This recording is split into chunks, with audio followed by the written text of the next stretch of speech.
नमस्कार, मैं Sumit Tiwari. The newspaper में आप सभी का बहुत बहुत स्वागत है। मध्य प्रदेश चुनाव लगातार हम कवर कर रहे हैं, जनता के बीच में जा रहे हैं, जनता की बात आप तक तो सुना ही रहे हैं, लेकिन बीच बीच में हम आपकी सवाल को लेकर मंत्री के बीच में भी गए, आईएएस ऑफिसर के बीच में भी गए। अब हमारी बारी है विधायकों के बीच में जाने का। तो हमारे साथ में ऐसे ही विधायिका जी मौजूद हैं जो कि गोविंदपुरा विधानसभा से विधायक हैं। इनका नाम है कृष्णा गौर जी। इनसे सवाल जवाब करते हैं, उनसे जानने की कोशिश करते हैं कि पिछले 3.5 सालों में जो उनकी सरकार रही है मध्य प्रदेश में, कैसा काम किया है इन्होंने, कितना विकास किया है यहाँ की जनता के लिए। मैम, आपका बहुत बहुत स्वागत है। धन्यवाद सुमित जी। मैम, बताइए कि जो आपका कार्यकाल रहा है वो कैसा कार्यकाल रहा है, खास करके बात करें कि आपके विधानसभा में आपने कैसा काम किया। मुझे लगता है कि जहाँ तक मैं सोचती हूँ इस विषय पर, इस दिशा में, तो एक संतुष्टि भरा कार्यकाल मेरा रहा है। जितना समय काम करने के लिए मिला उसमें ज़्यादा से ज़्यादा काम करके मैंने दिखाया, क्योंकि 3.5 वर्ष का समय में हमारा 1 से 1.5 वर्ष तो कोविड के संकट काल में निकला है। और उस समय हमारी प्राथमिकताएं दूसरी थी। लोगों को भोजन पहुंचाना, लोगों को राशन पहुंचाना, लोगों को दवाइयां भिजवाना, हॉस्पिटल में इलाज करवाना, और उसमें भी हमने कोई कसर नहीं रखी। उसके बाद नगर निगम के चुनाव हुए। नगर निगम के चुनाव में हम जनता के बीच में हम गए, और जिस प्रकार से हमने कोविड में लोगों की सेवा की थी, उसके आधार पर लोगों को लगा कि वास्तव में हम सेवा करने वाले लोग हैं, हम काम करने वाले लोग हैं। 18 में से 17 पार्षदों को जिताया। और उसके बाद अब लगातार हमने अपने विधानसभा क्षेत्र में बड़ी बड़ी सौगातें देने का काम किया है। मुझे लगता है कि जितना समय मुझे मिला उसमें अपनी क्षमता से कहीं ज़्यादा काम करके दिखाया, और हम लगातार कर रहे हैं और जनता का भरोसा जीत रहे हैं। अगर मैं आपको गिनाने लगूँ तो कामों की सूची ख़त्म नहीं होगी, इतने काम हैं। लेकिन हम जानते हैं कि विकास अनंत काल तक चलने वाली प्रक्रिया है, वो कभी ख़त्म नहीं होती। इसलिए अभी बहुत काम करने हैं, बहुत काम करवाएं, बहुत काम चल रहे हैं। मैम, अगला सवाल मेरा आपसे ये है कि प्रदेश के अंदर आपकी ऐसी योजनाएं रही जैसे कि लाडली बहन योजना, जो कि पूरे देश में बहुत ही फेमस रहा है। लोग जानते हैं कि लाडली बहन योजना बहुत ही सक्सेसफुल रहा है मध्य प्रदेश में। तो उसके बारे में क्या कहना चाहेंगे, किसका सोच था इसमें? और आप भी एक सिवा जो मुख्यमंत्री हैं उनकी लाडली बहन आप भी हैं, तो क्या कहना चाहेंगे, कैसा रहा ये? देखिए, राजनीति के इतिहास में अगर मैं ये कहूँ कि शिवराज सिंह चौहान एक ऐसा नाम है जो महिलाओं और बेटियों के लिए सबसे ज़्यादा संवेदनशील कहे जाते हैं, तो कोई अतिशयोक्ति नहीं होगी। मैंने स्वयं इस बात को महसूस किया है। उनके मन में बेटियों को, महिलाओं को, बहनों को आगे बढ़ाने का कि कितनी तड़प है, कितना जज्बा है। और मैं हमेशा यही देखती हूँ कि महिलाओं और बेटियों से संबंधित कोई भी योजना हो वो दिल से करते हैं और दिल से एग्जीक्यूट भी करवाते हैं।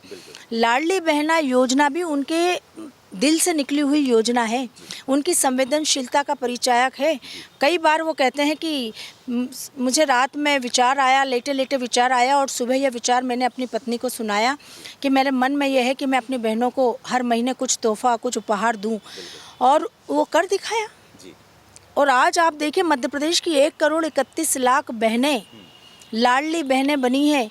मुझे बहुत खुशी है, मैं जब जाती हूँ बहनों के बीच में और जब हाथ उठवाती हूँ कि कितनी बहनें लाडली बहनें हाथ उठाइए, तो मैक्सिमम बहनें हाथ उठाती है कि हम सब लाडली बहनें। और उस समय उनके चेहरे की जो खुशी दिखाई देती है, वो निश्चित रूप से अपने लाडले भैया को कोटि कोटि दुआओं की होती है।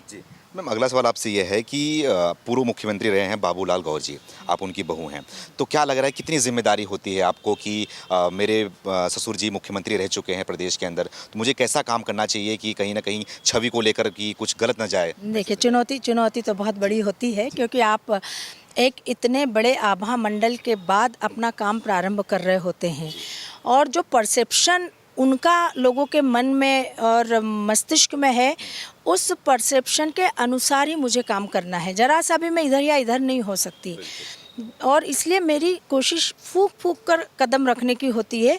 कोई काम मुझसे अनजाने में भी ऐसा ना हो कि बाबूजी की तपस्या को कलंक लगे, और इसलिए निश्चित रूप से चुनौती मेरे सामने है। लेकिन मुझे बहुत खुशी है आज ये कहते हुए कि शायद वो जहाँ भी होंगे ऊपर उनका ही आशीर्वाद मेरे साथ है कि अभी तक जितना भी मैंने काम किया और उनके जाने के बाद जितना भी संभाला, उनका इतना आशीर्वाद मुझे रहा कि हर काम में हम सफल होते चले गए। जो काम करने की हमने सोची, माननीय मुख्यमंत्री जी का भरपूर सहयोग हमको मिला, कार्यकर्ताओं का सहयोग मिला, क्षेत्र की जनता का सहयोग मिला, और हमारे हर काम सफल हुए। तो मुझे लगता है कि जब बड़ों का आशीर्वाद आपके साथ होता है, आपकी पार्टी की का सहयोग आपके साथ होता है, कार्यकर्ता कदम से कदम और कंधे से कंधा मिलाकर आपके साथ खड़े होते हैं और जनता भरपूर आशीर्वाद के साथ आपको काम करने का अवसर देती है, तो कोई चुनौती, सारी चुनौती फिर आसान हो जाती है। मैम अभी आपने देखा होगा लोकसभा और राज्यसभा में एक बिल पास हुआ, महिला आरक्षण बिल। मोदी जी की सरकार ने मतलब कि उस बिल को लाया और बहुमत के साथ में पास हो गया। उसके बारे में क्या कहना चाहेंगे, महिला के तौर पे क्या कहना चाहेंगे कि देश के अंदर जिस तरीके का ऐतिहासिक फैसला लिया गया है महिलाओं को लेकर खास करके, उसमें क्या कहना चाहेंगे? मेरी पार्टी की सोच हमेशा से महिलाओं का राजनीतिक सशक्तिकरण करने की थी और यही कारण है कि भारतीय जनता पार्टी ने महिला आरक्षण का हमेशा समर्थन किया। कोई भी सरकार केंद्र में रही हो, महिला आरक्षण बिल जब भी आया भारतीय जनता पार्टी ने हमेशा समर्थन किया। और उसके साथ साथ जब हमारी सरकार केंद्र में रही, 4 बार हमारी सरकार में भी हम बिल लेकर आए, लेकिन जो पर्याप्त सहयोग अन्य राजनीतिक दलों का हमको मिलता था वो नहीं मिल पाया। लेकिन मुझे लगता है कि वास्तव में जब आज प्रधानमंत्री श्री नरेंद्र मोदी जी के अथक प्रयासों, दृढ़ इच्छा शक्ति, दृढ़ संकल्प की वजह से ये बिल विधानसभा में नारी शक्ति वंदन अधिनियम पास हुआ है, तो देश की आधी आबादी प्रधानमंत्री जी के प्रति कृतज्ञता का भाव महसूस कर रही है। और निश्चित रूप से महिलाओं का राजनीतिक सशक्तिकरण इसलिए भी जरूरी है क्योंकि महिलाएं देश की आधी आबादी हैं और आधी आबादी के कल्याण की, आधी आबादी के उत्थान की योजनाओं में महिलाओं की भूमिका, भागीदारी होनी चाहिए। भाई महिलाएं भी निर्णय लेने की प्रक्रिया में भागीदार बने, महिलाओं के कल्याण की योजनाएं महिलाएं ज़्यादा बेहतर तरीके से समझ सकती है और बना सकती है। तो निश्चित रूप से मैं समझती हूँ कि प्रधानमंत्री जी ने एक तो लोकतंत्र को मजबूत करने की दृष्टि से भी जरूरी है क्योंकि हम आधी आबादी हैं, और दूसरा महिलाओं को राजनीतिक रूप से सशक्त करने की दिशा में भी ये बहुत अच्छा प्रयास उनका है। मैं हृदय से धन्यवाद देती हूँ। मैम अब जब चुनाव आ रहा है, चुनाव का टाइम भी आ गया, 2 महीने लगभग रह चुके हैं, तो आपका क्या प्लान है? मतलब कि क्या योजनाएं हैं और क्या काम आपसे अभी रह चुका है कि उसे करना है, बाकी है, और आगे के आगे 5 सालों का जो प्लान है आपका, क्या प्लान है, क्या काम करेंगे? देखिए, हमने पहले दिन से ही अपने विधानसभा का एक रोड मैप बनाया था। हमको एजुकेशन में, हेल्थ में, एम्प्लॉयमेंट में, इंफ्रास्ट्रक्चर में और जो हमारी जन कल्याणकारी योजना है इस क्षेत्र में हमें सबसे ज़्यादा ध्यान देना है और हमारे क्षेत्र की जनता की मांग के अनुसार ही हमने इस रोड मैप को बनाया था। हम जानते थे कि शहर, हमारे क्षेत्र की जनता पढ़ी लिखी है, बुद्धिजीवी वर्ग निवास करता है और बीएचएल क्षेत्र होने से पूरे देश भर के राज्यों के लोग, मतलब एक प्रकार से मिनी भारत अगर गोविंदपुरा को माने तो कोई अतिशयोक्ति नहीं होगी, क्योंकि मलयाली समाज, केरल का समाज, हमारा तेलुगु समाज, सिख समाज और इसके अलावा हमारे गुजराती समाज, मराठी समाज, सभी समाजों के लोग हमारे यहाँ निवास करते हैं। तो एक प्रकार से सब पढ़ा लिखा वर्ग है, बुद्धिजीवी वर्ग है, उनकी सोच अलग होती है और वो जो जिस प्रकार के सुझाव उनके माध्यम से हमारे पास आए, तो हमें लगता था कि वास्तव में हमें इस दिशा में रोड मैप बनाना चाहिए, काम करना चाहिए। एजुकेशन की अगर हम बात करें तो निश्चित रूप से मैं कह सकती हूँ कि हमने शासकीय कॉलेज, महाविद्यालय, गवर्नमेंट कॉलेज हमारे क्षेत्र में खोला, जिसका लाभ हमारे क्षेत्र के बच्चों को हो रहा है। 100 करोड़ का मध्य प्रदेश का सबसे बड़ा सीएम राइज स्कूल, जो निश्चित रूप से हमारे क्षेत्र के मध्यम वर्गीय, निम्न वर्गीय, गरीब परिवारों के बच्चों के लिए बहुत बड़ी सौगात है। वो प्राइवेट स्कूलों से ज़्यादा अच्छे हैं और जैसे ही उसका वो शुरू हुआ, प्राइवेट स्कूलों के बच्चे उसमें आने लग गए थे, जिसको हमको रोकने का काम करना पड़ा। कि हमारी कोशिश, सरकार की कोशिश, हमारे जो संपन्न परिवारों के हैं वो बच्चे तो प्राइवेट स्कूल में पढ़ लेते हैं अच्छी सुविधा के साथ, अच्छी फैसिलिटीज़ के साथ, लेकिन जो बच्चे गरीब हैं, मध्यम वर्गीय है, वो प्रतिभाएं उनमें हैं, तो उनमें सरकारी स्कूल, सीएम राइज स्कूल ऐसे होना चाहिए जो उसमें बच्चे वहाँ पढ़ सकें। तो मध्य प्रदेश का सबसे बड़ा सीएम राइज स्कूल हमको मिला 100 करोड़ का। उसके साथ ही साथ हम जानते थे कि बच्चे जब डिग्री लेकर नौकरी की तलाश में घूमते हैं तो बड़ा मुश्किल होता है कई बार, और माता पिता के लिए वो सबसे पीड़ादायक क्षण होता है। ऐसे बच्चों के लिए माननीय मुख्यमंत्री जी ने 1000 करोड़ रुपए की लागत से संत रविदास ग्लोबल स्किल पार्क हमारे विधानसभा को दिया है, जहां हर वर्ष बच्चों को ट्रेनिंग दी जाएगी और वहीं कंपनियां, सारी कंपनियां वहीं होगी, ट्रेनिंग के बाद बच्चों को पिक करके वो ले जाएगी, रोजगार भी देगी। तो एक बड़ा काम हमारे क्षेत्र में संत रविदास ग्लोबल स्किल पार्क के माध्यम से हुआ है। इंफ्रास्ट्रक्चर की अगर हम बात करें, मेट्रो का सपना साकार हो रहा है। एम्स अस्पताल तक हमारी मेट्रो पहुंच गई है और जो नेटवर्क है उसमें भी गोविंदपुरा क्षेत्र को अधिकांश भाग उसका लिया गया है। मास्टर प्लान की सड़कें बन रही हैं, फ्लाईओवर हमने बनाए हैं। जन कल्याणकारी योजनाओं की बात हम करें तो 50,000 लाडली बहनों को लाभ मिल रहा है। हम 29,000 लाडली लक्ष्मी हमारी बेटियां बन गई हैं।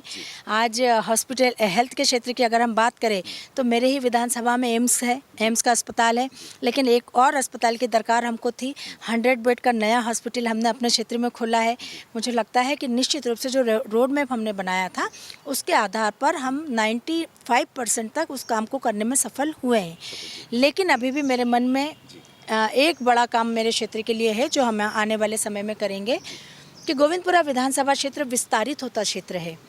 बड़ी संख्या में हमारे क्षेत्र का विस्तार हो रहा है, नई नई कॉलोनियों का निर्माण हो रहा है। हमारे यहाँ जब भी शहर की प्लानिंग होती है, सड़कों का मास्टर प्लान तो बनता है लेकिन सीवरेज का मास्टर प्लान नहीं बनता। सीवरेज का मास्टर प्लान नहीं बनने के कारण हर कॉलोनी का सीवरेज खुले में बहता है और वही सबसे बड़ी समस्या शहर की होती है। हमने तय किया कि हमारे क्षेत्र का पूरा हम सीवरेज नेटवर्क बनाएंगे और ट्रंक लाइन सीवरेज की डलेगी, हर कॉलोनी वाले उसमें अपने अपने सीवरेज को जोड़ेंगे।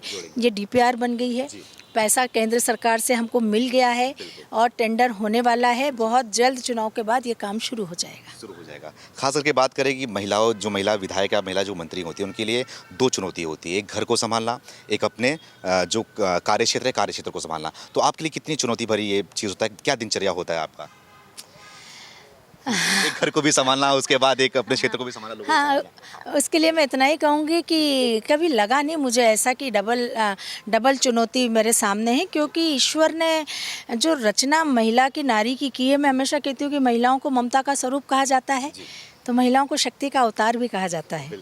और इसलिए वो ममता स्वरूप में भी काम करती है और शक्ति के अवतार के रूप में भी काम करती है। तो वो बैलेंस बनाने में उसको बहुत कुशलता होती है। महिलाएं बहुत कुशलता के साथ परिवार, समाज या अपने अन्य क्षेत्र में बैलेंस बनाकर काम कर लेती है। देखिए, महिला अगर कोई काम करने वाली महिला होती है तो जब काम निपटा कर वो घर जाती है तो उस पर घर पे उसका दूसरा काम शुरू होता है। लेकिन पुरुष घर जाता है तो वो आराम करता है। तो महिलाएं डबल काम करती हैं, वो डबल। तो महिलाओं को शक्ति ईश्वर ने दी है। महिला में अपार शक्ति है। इसलिए मैं कहती हूँ कि महिलाओं के लिए दुनिया का कोई काम ऐसा नहीं जो महिलाएं नहीं कर सकती हैं। महिलाओं में अपार शक्ति दी है, बस अपने अंदर के आत्मविश्वास को बनाए रखने की आवश्यकता है। आखिरी सवाल आपसे ये है कि आपके द्वार पे मैंने देखा है, सुबह 9 बजे से लाइन लगी हुई थी, लोग अपनी मांग को लेकर आपके पास आए थे। तो सुबह से ही आपके यहाँ पे आते हैं लोग मांग को लेकर, तरह तरह की उनकी मांगें होती हैं। तो क्या लगता है कि जो आपसे जो मांग करते हैं कि कितना आप उसमें कारगर होती हैं, कितना उनकी मांगों को आप सुन पाती हैं? देखिए, आज मैं जो कुछ भी हूँ मेरे क्षेत्र की जनता की वजह से हूँ। तो मेरी प्रतिबद्धता मेरे क्षेत्र की जनता है और इसलिए सारे काम छोड़कर, कितनी व्यस्तता हो, अगर द्वार पर मेरे जनता आई है तो मुझे उनकी सुनना है, उनका काम करना है। जो हो सकता है निश्चित रूप से हम करते हैं। जो जिस काम में समय लग रहा है उसको समझाइश देते हैं, थोड़े समय में ये हो जाएगा। जो नहीं हो सकता है उसका रास्ता निकालकर उस काम को भी करवाते हैं। तो मुझे लगता है कि यह विश्वास होता है एक जनता और जनप्रतिनिधि के बीच में।